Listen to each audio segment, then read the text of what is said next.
আলী রামচন্দ্রের একটা বাণী আছে এরকম,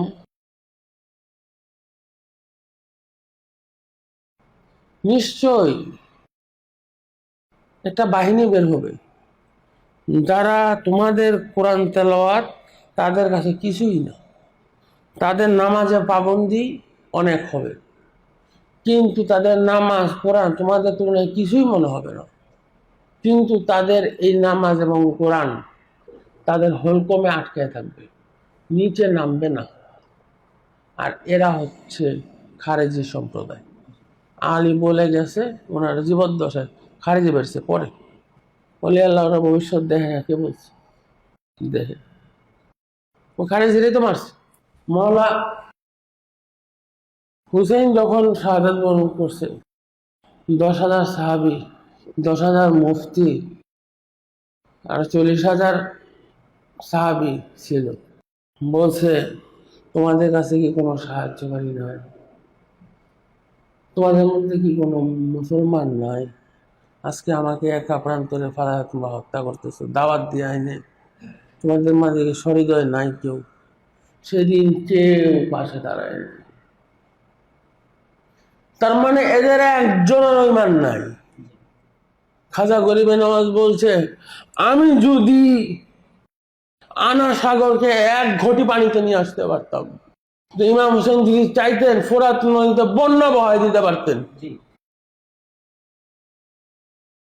বন্যা বহাইতে পারতেন কিনা বিশ্বাস করেন?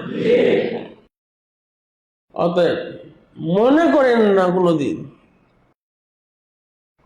যে উনি বেমত মরছে পানির অভাবে, খাবারের অভাবে না। উনি ইসলামের হক এবং বাতিলকে পৃথক করে দিয়েছে। সেই দিন জীবন উৎসর্গ না করলে হক আর বাতিল মিশে যেত। উনি পৃথক করে দিছে। জীবনের যে মানের মূল্য বেশি সেটা প্রমাণ করে দিছে।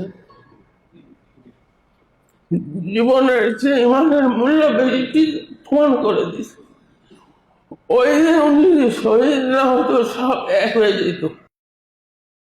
উনি প্রমাণ করছে। এই পাক পাঞ্জাতন যাদের সামনে আদম এবং হাওয়া একটু হিংসা পোষণ করার কারণে আল্লাহ তাদেরকে 360 বছর কান্দাইছে, মাফ করে নাই। পরে রাসূলের উসিলা দিয়া মাফ চাইছে, পরে মাফ করছে।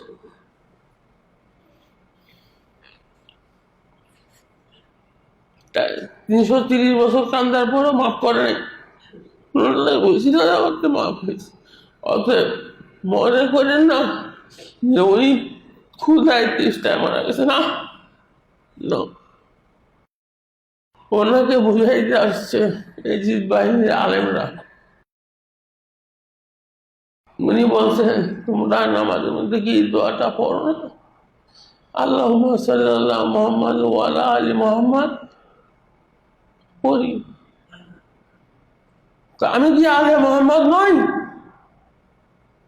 আমাকে মারতে আসছো, আমি কি আলে মুহাম্মদ নই? চলে গেছে, জবাব দিতে পারবে। আলে মুহাম্মদ মানে মুহাম্মদের বংশধর।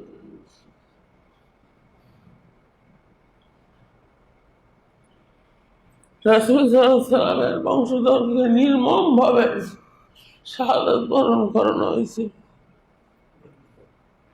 এই কারণে ইহুদিরা তারা বলে ইসলামের ইতিহাসে শুধু রক্ত আর রক্ত। খলিফারে হত্যা করা হয়েছে, এ আরে মারে, এ আরে মারে, মারামারি মারামারি চলছে। শান্তি তো আর ছিল না। শান্তি পাবে কই? শান্তির দূতরা মেরে ফেলছে।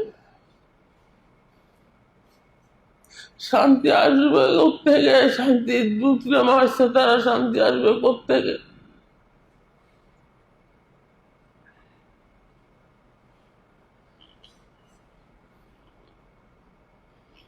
ইমাম হোসেন কি উচিত হইতো যে জীবন বাঁচাও, এজিদের বায়াত নিতে উচিত হইতো এটা?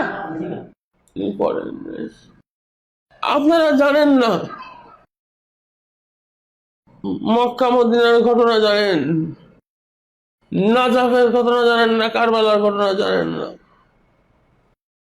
নাজাফে প্রতি বছর নজরের টাকা যেটা আসে, স্বর্ণ কিনে এটার মধ্যে স্বর্ণের পাত বসায়। এইভাবে এই আলীর ওভার থেকে শুরু করে এখন পর্যন্ত বসায় যেতেছে। ওনাদের রওজা পিওর গোল্ড ব্যবহার করা হচ্ছে, পিওর গোল্ড। নাজাফ ইয়া হয়েছে না, নজর উঠতো না, প্রতি বছর উঠতো, ওটা গোল্ড কিনলে গোল্ড ওটার মধ্যে দিত, অ্যাড করতো। ওই তখন থেকে এখন পর্যন্ত চলতেছে। এই লেগে বললাম, হজে হয় 10 লাখ, আলীর অনুষ্ঠানে হয় 40 লাখ টাকায় মেনটেন না। হজে হয় 10 লাখ, নারী পুরুষ মিলে, আলীর অনুষ্ঠানে হয় 40 লাখ টাকা মেনটেন না। সব তরিকা বঞ্চিত যাইবে। ওই বেলায়েতের শুরু না, নবুয়তের শেষ, বেলায়েতের শুরু। অলি তো ওনারা শুরু হয়েছে, যত আল্লাহর অলি আসছে সব ওনারা তৈরি শুরু হয়েছে, তো উনি অলিতে শুরু। এই কারণে যত তৈরি আছে দল মত নির্বিশেষে যায়।